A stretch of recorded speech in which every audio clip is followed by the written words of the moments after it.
Welcome, discerning learners, to the Deep Dive. Today, we're embarking on a really significant exploration. We're digging into the very roots of concepts like liberty, equality, fraternity ideas fundamental to our modern world. Absolutely. Ideas we often take for granted today. Exactly. But their history is complex, often turbulent. And understanding this history, particularly the French Revolution, is absolutely crucial for anyone preparing for competitive exams in India. That's right. Whether it's UPSC, SSC, state PSCs, or even Class 9, 10, 12 boards, this period is foundational. So our mission today is clear. We're going to provide a structured, analytical deep dive into the French Revolution. Think of this as your comprehensive guide. We'll focus on the core facts, the analysis, the connections, everything you need for deep understanding, and importantly, for your exams. We'll unpack the causes, the key turning points, the lasting impact, systematically. So are you ready to explore how this dramatic revolution unfolded and changed everything? Let's start at the beginning. Sounds good. To really grasp the scale of the French Revolution, we need to understand the context. What was France actually like just before it all erupted? What were the conditions that made such a huge upheaval possible, maybe even inevitable? That's the essential starting point. Revolutions don't just happen out of the blue, they build up, you know? And France in 1774, well, it looked grand on the surface, but underneath, it was facing serious crises. Okay, so what was happening then? Well, in 1774, Louis XVI of the Bourbon dynasty came to the throne. He was young, only 20, and he married the Austrian princess Marie Antoinette. Right, the famous Marie Antoinette. Yes. But the treasury he inherited, it was practically empty. France had been involved in long, costly wars for years, draining its finances. Wars are always expensive. Extremely. And then there was the unbelievable expense of maintaining the royal court at the Palace of Versailles. Just immense extravagance. A huge chunk of the national budget went into just keeping up appearances there. That must have caused some resentment. Definitely. And to make matters worse, Louis XVI decided to help the 13 American colonies fight for independence against Britain. A common enemy, I suppose? Strategically, perhaps, but financially. Financial. Disastrous. It added over 1 billion livres, that was the currency then, to an already existing debt of over 2 billion. Wow, so over 3 billion livres in debt. Exactly. And the lenders, seeing the risk, started charging really high interest rates, around 10%. This meant an ever-increasing portion of the state budget had to go just towards paying the interest on the debt. A vicious cycle. Absolutely. So, to cover basic things, the army, the court, government offices, universities, the only option seemed to be raising taxes. But the real kicker wasn't just that they needed more taxes, it was who was expected to pay them. That was the core structural problem. Okay, so the financial crisis was bad, but you're saying the societal structure itself was a major issue. Tell us about this old regime. How did it contribute to the anger? Precisely. The old regime, that's the term for French society before the Revolution, was basically a relic of the Middle Ages, a feudal system. It was rigidly divided into 3 estates. 3 estates? The first estate was the clergy, the people associated with the church, their main privilege. They were exempt from paying taxes to the state. They owned significant land, held influence, but didn't contribute financially to the state's running. No taxes for the church. Okay. Then came the second estate, the nobility. Like the clergy, they enjoyed privileges simply by birth. Tax exemption was a big one. So the top 2 groups paid no taxes? Largely, yes. And the nobility had additional feudal privileges. This meant they could extract dues from the peasants. Peasants might have to work unpaid on the noble's land, in his house, serve in the army, or even build roads without pay. Forced labor, essentially. Yes, compulsory services. It wasn't just wealth. It was inherited power and the right to extract labor and money from others without contributing proportionally themselves. You can imagine the resentment that built up over generations. Definitely. So that leaves the third estate. Yes, the third estate bore almost the entire burden. And this wasn't a small group, it was everyone else. Peasants made up about 90% of the population. 90%. But here's a critical detail. Very few peasants actually owned the land they worked on. Around 60% of the land was owned by the nobles, the church, and some richer members within the third estate itself. So even within the third estate, there was inequality. Yes, but the entire third estate was responsible for funding the state. They paid multiple taxes. There were tithes taxed to the church, usually 1/10 of their agricultural produce. 1/10 to the church. Then the tail, a direct tax paid straight to the state. And on top of that, various indirect taxes on everyday items, salt, tobacco, things everyone needed. So the poorest people were paying taxes on basic necessities, while the richest paid nothing. That's essentially the system. The vast majority, the producers of wealth, were funding the state and the lifestyles of the privileged few. It was inherently unjust and unsustainable. There's an anonymous etching from the time called The Spider and the Fly. Ah, yes, I recall reading about that. The nobleman is the spider, the peasant the fly. Exactly. It perfectly captures the exploitative nature of the system. The peasant provides everything, the noble just takes. It paints a very stark picture. So this massive inequality, combined with a growing population, how did that lead to a subsistence crisis? What did that actually mean for people? That etching really hits home, doesn't it? The subsistence crisis was a recurring disaster fueled by this structure. France's population grew significantly from about 23 million in 1715 to 28 million by 1789. That's a big jump. Huge. And it meant a massive increase in demand for food, especially bread, the staple food for most people. But food production couldn't keep up. So prices went up. Exactly. The price of bread soared. And at the same time, most workers were laborers whose wages were fixed by their employers. These wages didn't rise with the price of bread. So people were earning the same, but food cost much more. Precisely. The gap between the rich and poor widened dramatically. And then, if you had a bad harvest due to drought or hail, which happened frequently, the situation became desperate. That's what a subsistence crisis is. An extreme situation where people's basic means of survival are threatened. Imagine not being able to afford the bread to feed your family. It was a constant cycle of hardship and fear. It sounds like fertile ground for revolt. But you mentioned earlier that peasant revolts often lacked coordination. Yes, historically, peasants and workers had protested against taxes and scarcity, but they often lacked the means, the organization, and a clear, unified program to bring about real systemic change. So what changed? What changed was the rise of a new group within the Third Estate, the middle class. The 18th century saw this group grow prosperous and educated. Their wealth came not from land, but from things like overseas trade, manufacturing textiles, wool, silk bought either abroad or by the richer classes in France. The merchants manufactured. Yes, and also professionals, lawyers, administrative officials. They were educated, they were increasingly wealthy, but they were still part of the Third Estate, still lacking the privileges of the nobles. And they had different ideas. Fundamentally different. They believed strongly that a person's social position should depend on merit, not on birthright. They envisioned a society based on freedom, equal laws, and equal opportunities for everyone. And these ideas were heavily influenced by the Enlightenment philosophers. Ah, the Enlightenment. This seems crucial. Can you tell us about thinkers like Locke, Rousseau, Montesquieu? How did their ideas actually spread beyond the intellectual elite? Absolutely crucial. These philosophers provided the intellectual ammunition for the revolution. John Locke, for instance, in his 2 treatises of government, directly attacked the idea of the divine right of kings. He argued against absolute monarchy, promoting natural rights and government by consent. Challenging the king's very legitimacy. Directly. Then you have Jean-Jacques Rousseau. His book, The Social Contract, was incredibly influential. He argued that government should be based on a social contract, an agreement between the people and their representatives. Power comes from the people, the governed, not from God or inheritance. Particular sovereignty. Precisely. And Montesquieu, in the spirit of the laws, proposed the separation of powers. He argued for dividing government into legislative, executive, and judicial branches to prevent any one part from becoming too powerful. He even pointed to the system being set up in the newly independent USA as a model. So they offered not just critique, but alternatives. Yeah. How did these complex ideas reach, say, a peasant or a worker? That's the fascinating part.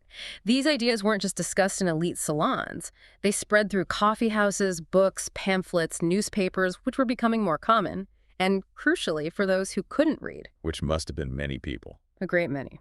These ideas were often read aloud in public gatherings and groups, so even illiterate people were exposed to these radical new ways of thinking about society and government. So the ideas were really permeating society. Yes. So when the news spread that Louis XVI was planning yet another tax hike to deal with the financial crisis, the anger wasn't just about the money anymore. It tapped into this widespread discontent, fueled by these Enlightenment ideas that questioned the very basis of the old regime and its privileges. The stage was set for an explosion. And explode it did. So with all this pressure building economic hardship, social injustice, revolutionary ideas, what was the event that finally lit the fuse? The point of no return? That moment, the one historians point to as the true start, was the storming of the Bastille. It happened on the morning of July 14th, 1789. July 14th, Bastille Day. Exactly. Paris was in a state of high alarm. Rumors were flying that the king had ordered troops into the city, that they were going to open fire on citizens. People were terrified and agitated. Understandably. In response, about 7,000 men and women gathered near the town hall. They decided to form a people's militia and started breaking into government buildings, desperately looking for weapons. To defend themselves? Yes. Then, a group, several hundred strong, marched towards the Bastille, a fortress prison in the eastern part of Paris. They hoped to find ammunition stored there. And did they? Well, what happened was an armed fight. The commander of the Bastille was killed. The crowd stormed the fortress. They did release the prisoners, though there were only 7 inside at the time. Only 7, so it wasn't really about freeing prisoners. Not primarily. The real significance of the Bastille was its symbolism. It was hated as a symbol of the king's absolute despotic power. Destroying it was a massive act of defiance. A symbol of tyranny falling. Precisely. The fortress was completely demolished. People even took fragments of its stones to keep or sell as souvenirs, physical proof that the old power structure could be broken. Wow. And what happened immediately after? The fall of the Bastille triggered more rioting in Paris and quickly spread to the countryside. A lot of it was still fueled by protests against the high price of bread. But looking back, historians see this as the start of the chain reaction that would eventually lead to the king's execution. It was the moment the people felt their power. An incredible turning point. Now, before the Bastille fell, the king had tried to raise taxes through the Estates General, right? What exactly was that, and why did calling it become another flashpoint? Yes, that was a crucial step leading up to the Bastille. Under the old regime, the king technically couldn't just impose new taxes himself. He needed the approval of the Estates General, a representative body with members from all 3 estates. But it hadn't met for a very long time. An incredibly long time, not since 1614, over 175 years. This just shows how absolute the monarchy had become in practice. So why call it in 1789? Desperation for funds. Louis XVI convened it on May 5th, 1789, at Versailles. The scene itself highlighted the inequality. 300 representatives each from the first and second estates were seated. The 600 representatives from the third estate had to stand at the back. Standing at the back. Symbolic again. Very. And while peasants, artisans, and women weren't allowed in, their grievances were present. The third estate representatives brought around 40,000 letters detailing demands from across the country. 40,000 letters. So what was the immediate conflict? The voting system. Traditionally, each estate voted as a block, one estate, one vote. This meant the clergy and nobility could always outvote the third estate 2-1. Even though the third estate represented almost everyone. Exactly. Louis XVI wanted to keep this system. But the third estate, inspired by Enlightenment thinkers like Rousseau, demanded voting by head. Each representative gets 1 vote. That would give them a majority. A much more democratic approach. Absolutely. When the king refused, the third estate did something radical. They declared themselves the true representatives of the nation and walked out. They just walked out. That's bold. Where did they go? This led to the tennis court oath, didn't it? It certainly did. It was a defining moment of defiance. On June 20th, finding their usual meeting hall locked, they gathered in a nearby indoor tennis court. A tennis court? Yes, quite symbolic in its own way. There, they declared themselves the National Assembly and took a solemn oath, the tennis court oath. They swore not to disband until they had drafted a constitution for France that would limit the king's power. So they basically bypassed the king and declared themselves the new legislative body. That's precisely what they did. It was an assertion of popular sovereignty. They were led by some key figures. Mirabeau, a noble himself, ironically, who believed passionately that feudal privilege had to end, and Abbé Sieyès, a priest who wrote that famous pamphlet, What is the Third Estate?, arguing it was everything. While this new National Assembly was busy at Versailles, what was happening in the rest of France? Things weren't calm, were they? Far from it. While the assembly debated, France was in turmoil. A harsh winter meant a bad harvest, bread prices shot up again, bakers were accused of hoarding. Angry crowds, often women, stormed bakeries after waiting hours in queues. The subsistence crisis again? Yes, and simultaneously panic spread through the countryside. Rumors flew that nobles had hired bandits to destroy crops. This sparked what's called the Great Fear. The Great Fear. What was that? Peasants, terrified but also angry, grabbed pitchforks and attacked the chateau, the nobles' castles.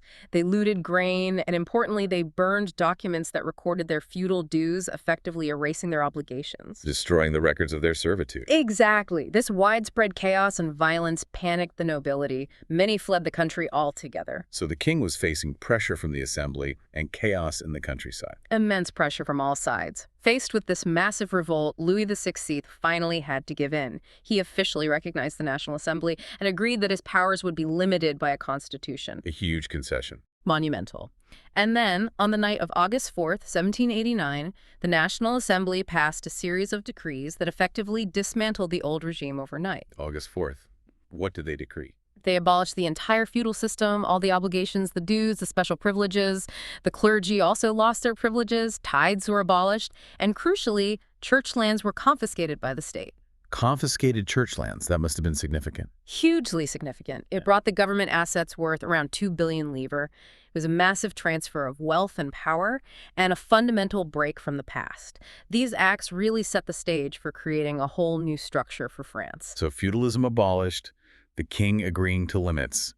This leads to France becoming a constitutional monarchy. What did that actually look like? Did it solve the problems? Well, it was the next logical step. The National Assembly finished drafting the Constitution in 1791. The main goal was clear: limit the monarch's power, separate powers into legislature, executive, judiciary. France was officially a constitutional monarchy. Okay, sounds like progress. But how did it work in practice? Especially regarding who had power. That's where the limitations become apparent, especially if you're thinking about true equality. The power to make laws went to the National Assembly, but it was indirectly elected. Citizens voted for electors, who then chose the assembly members. Indirect election. And who could vote? Ah, that's the key point, and vital for exams. Not everyone, only active citizens could vote. These were men over 25 who paid taxes equivalent to at least 3 days' labor wages. So basically property owners. Essentially, yes. This group numbered about 4 million out of 28 million people. Everyone else remaining men, and all women were classed as passive citizens. No voting rights. All women were passive citizens. All women. And to be an elector, or even more so, a member of the assembly, you had to be in the highest tax bracket. So political power remained concentrated among the wealthy men. The king still had veto power, and judges were elected, but it wasn't universal democracy by any means. That seems like a major contradiction to the ideals of equality being thrown around. A huge one. And this constitution began with the famous Declaration of the Rights of Man and Citizen. Right, the Declaration. What were its core ideas? It declared certain rights as natural and inalienable, belonging to everyone by birth, untouchable. These included the right to life, freedom of speech, freedom of opinion, equality before the law. The state's duty was to protect these rights. Can you give some examples of the articles? They seem really important. Absolutely. Article 1, men are born and remain free and equal in rights. Article 2 lists these rights: liberty, property, security, and resistance to oppression. Article 3 states sovereignty resides in the nation. Article 6 is crucial. Law is the expression of the general will. All citizens are equal before it. Article 11 guarantees freedom of speech and press. It also mentioned equal taxation based on means and property as a sacred right. Men are born free and equal. But we just established only certain men could vote and no women. That's a glaring inconsistency. Precisely. It was a revolutionary document in its ideals, but its application was immediately limited. It set a standard, but failed to live up to it, especially regarding women and the enslaved, which created immediate tension and criticism. You mentioned criticism. Jean-Paul Marat, the journalist, wasn't happy with this constitution, was he?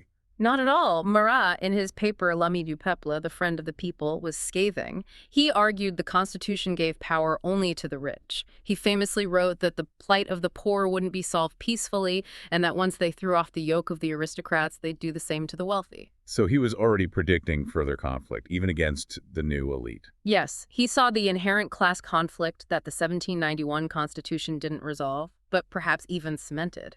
It shows liberty meant different things to different groups. And how are these revolutionary ideas communicated visually? You mentioned symbols earlier. Yes, symbols were incredibly important for spreading the message, especially since many couldn't read.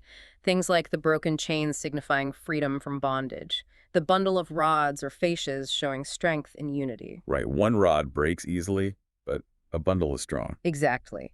The all-seeing eye in a triangle radiating light represented knowledge driving out ignorance. The red Phrygian cap, worn by freed slaves in antiquity, became a potent symbol of liberty for the common man. And of course, the blue, white, and red, the tricolor, became the national colors. These symbols made abstract concepts like liberty and unity tangible. So, despite the new constitution, things were still unstable. Louis XVI wasn't fully on board. Not at all. He accepted it publicly, but privately he resented the loss of power. He even started secret negotiations with Prussia. Other European monarchs were also getting very nervous watching France. They feared the revolution spreading. The revolutionary contagion. Precisely. They planned to send troops to restore Louis VI's authority. Seeing this threat, the National Assembly decided to act first and declared war on Prussia and Austria in April 1792. War again. How did people react? Thousands volunteered for the army. They saw it as a people's war against kings and aristocracies everywhere. This is when the Marseillaise, now the national anthem, was composed and became hugely popular, sung by volunteers marching to defend the revolution. So the constitutional monarchy didn't last long. Why did it collapse so quickly, leading to more radical changes and the rise of groups like the Jacobins? You're right, the constitutional monarchy phase was short-lived. The war itself put immense strain on the country, losses, economic hardship. Women especially bore the brunt, managing families while men were fighting. And crucially, large parts of the population felt betrayed by the 1791 Constitution, which kept them politically powerless just because they weren't wealthy. So the demand for deeper change grew louder. Exactly. Political clubs became hugely important places where people debated, planned action. The most famous and influential was the Jacobin Club. Its members came mainly from the less prosperous sections: shopkeepers, artisans, servants, workers, people who felt left out by the 1791 settlement. And their leader was Robespierre. Maximillian Robespierre, yes. Oh. The Jacobins were distinct. Many adopted long-striped trousers, like dock workers wore, deliberately rejecting the knee breeches, culottes, worn by the aristocracy.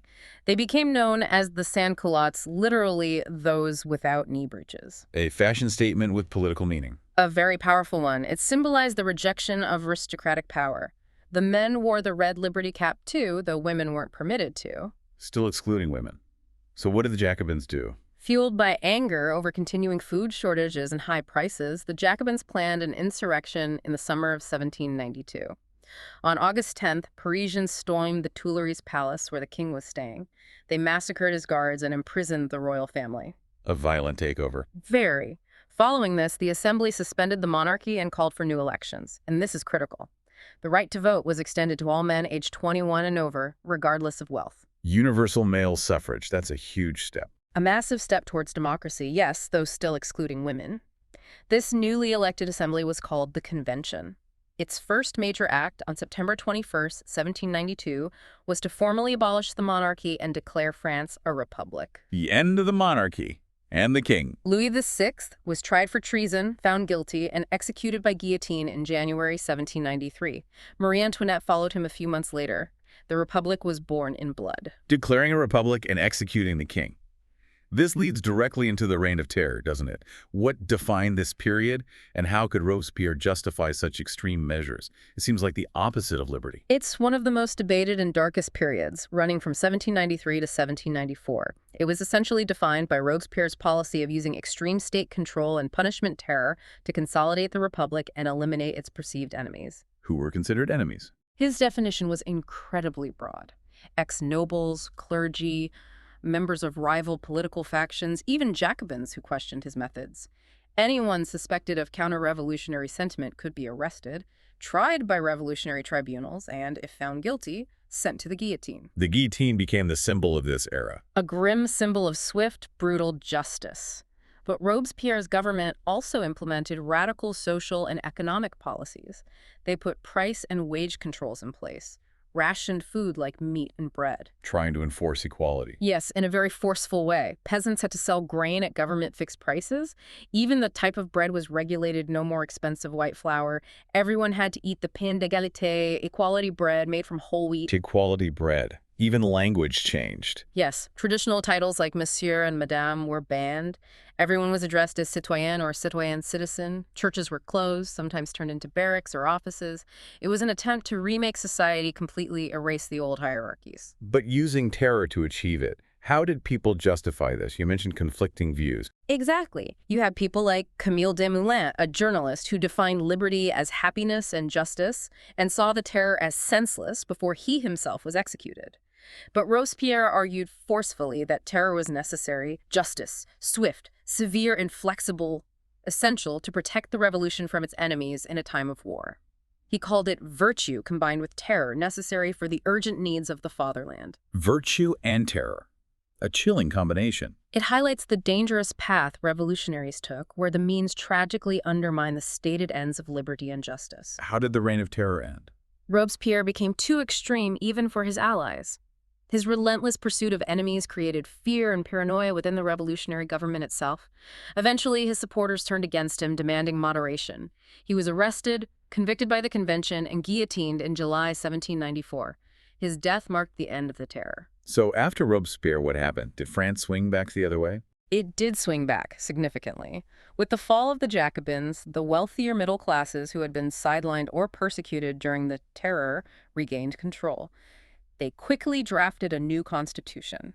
Another constitution. What did this one do? Crucially, it reversed the Jacobins' universal male suffrage.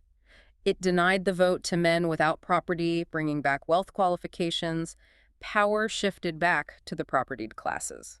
So a step back for democracy again. Definitely. This new government structure featured 2 legislative councils and a 5-member executive body called the Directory. The idea was to prevent power being concentrated in one person, like Robespierre. 5 directors instead of 1 leader. Did that bring stability? Ironically, no. The directors often clashed with the legislative councils. There was constant political infighting, instability, and weakness in the executive. It created a power vacuum. A vacuum that someone could potentially fill. Precisely. This political instability paved the way for the rise of a strong military figure who promised order and stability, Napoleon Bonaparte.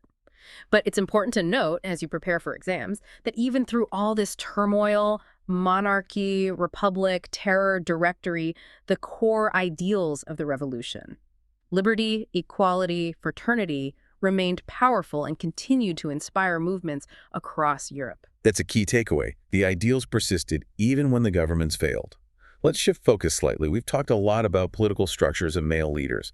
What about women? They were clearly involved from the start, but were they getting equal rights? And what about slavery? How did the revolution address that fundamental injustice? Excellent questions, because they test how truly universal the revolution's ideals were in practice. Women were incredibly active participants right from the beginning. They hoped their involvement would lead to real improvements in their lives. What were their lives like, typically? For most women of the Third Estate, life was harsh. They worked as seamstresses, laundresses, selling goods in the market, as domestic servants.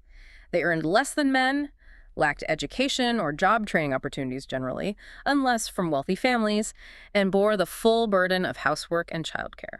So they had specific reasons to want change. Absolutely. And they organized. Women formed their own political clubs, about 60 across France, and newspapers to voice their demands. The Society of Revolutionary and Republican Women was one of the most famous. What were they demanding? Their main demand was political equality with men. They were deeply disappointed by the 1791 Constitution making them passive citizens. They wanted the right to vote, the right to be elected, the right to hold office. They understood that without political representation, their interests wouldn't be addressed. Did the revolutionary governments listen at all? Were there any positive changes? Initially, yes. Some early laws were quite progressive.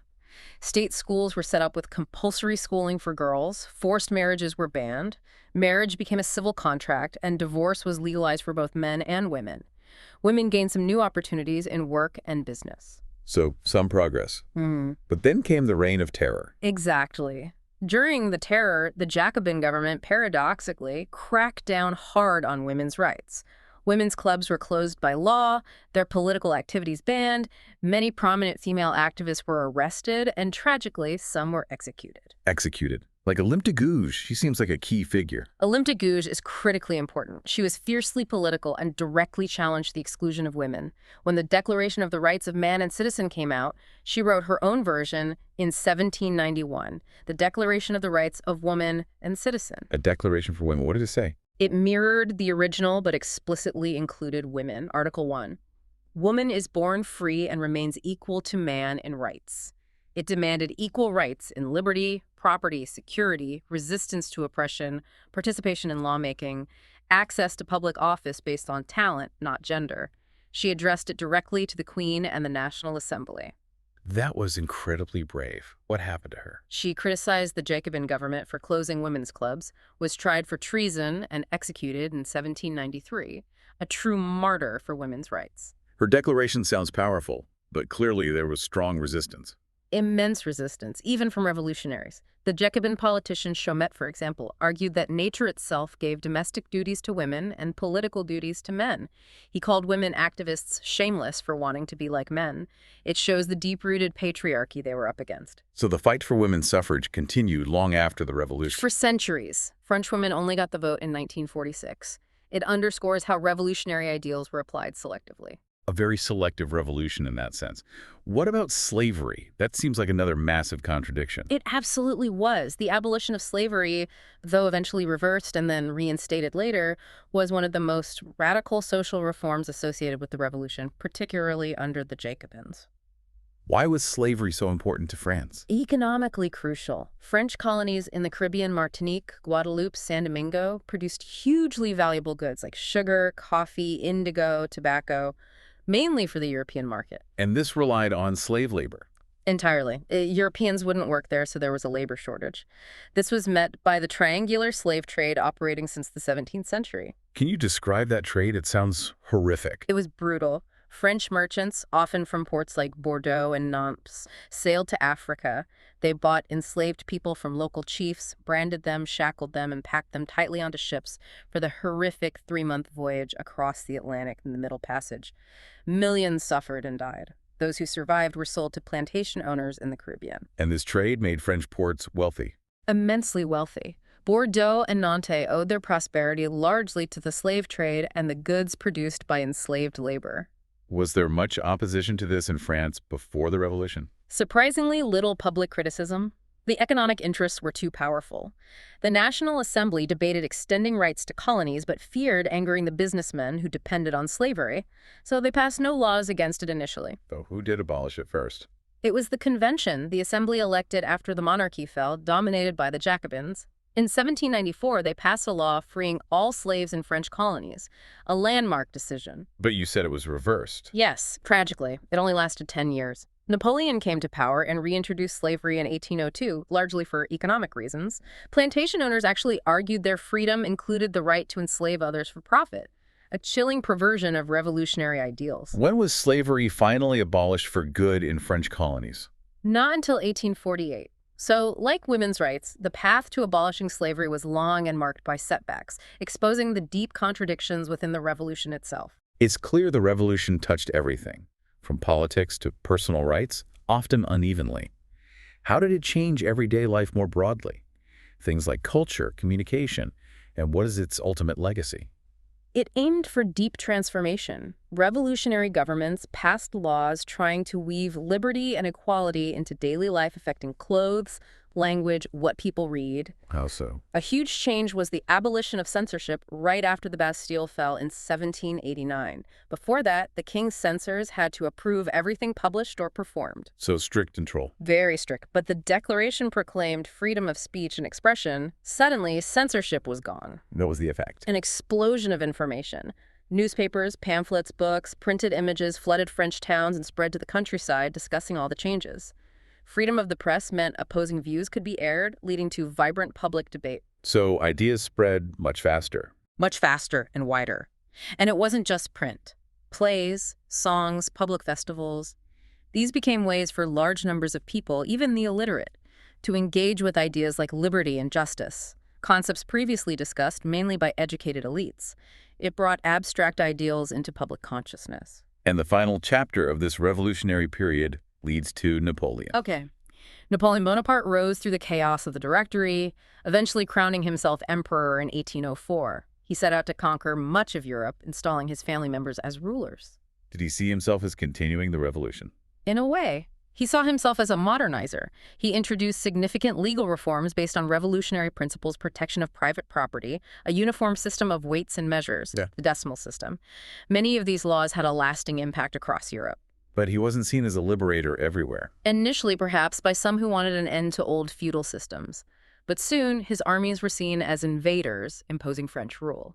He was ultimately defeated at Waterloo in 1815. So despite his authoritarian rule and defeat, did his actions help spread revolutionary ideas? Absolutely. Even though he overturned the Republic, many of his reforms carried those core revolutionary ideas.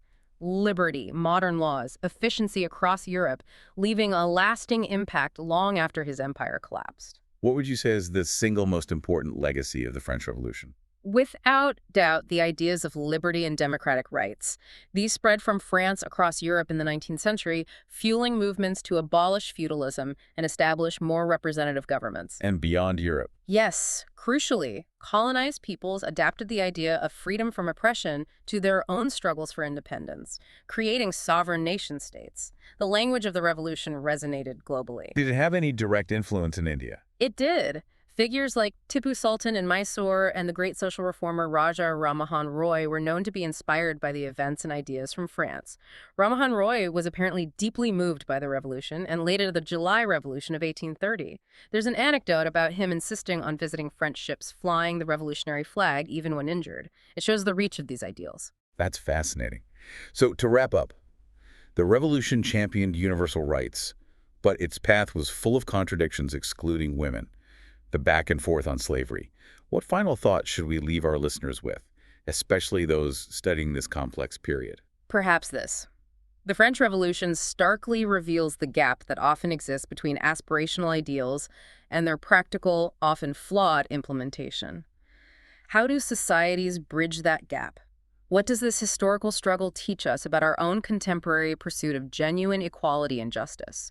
It reminds us that rights are fought for, won, and must be constantly defended, and the definition of universal itself can be contested and expanded over time.